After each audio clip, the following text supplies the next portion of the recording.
जाने से पहचान बढ़ेगी, तो महक उठेगा तोरा अंग हो।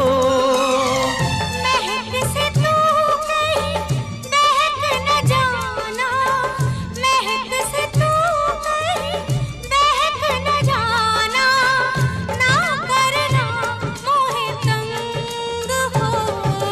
तंग करने का तो से नाता है गुजरिया, तंग करने का तो से नाता है गुजरिया।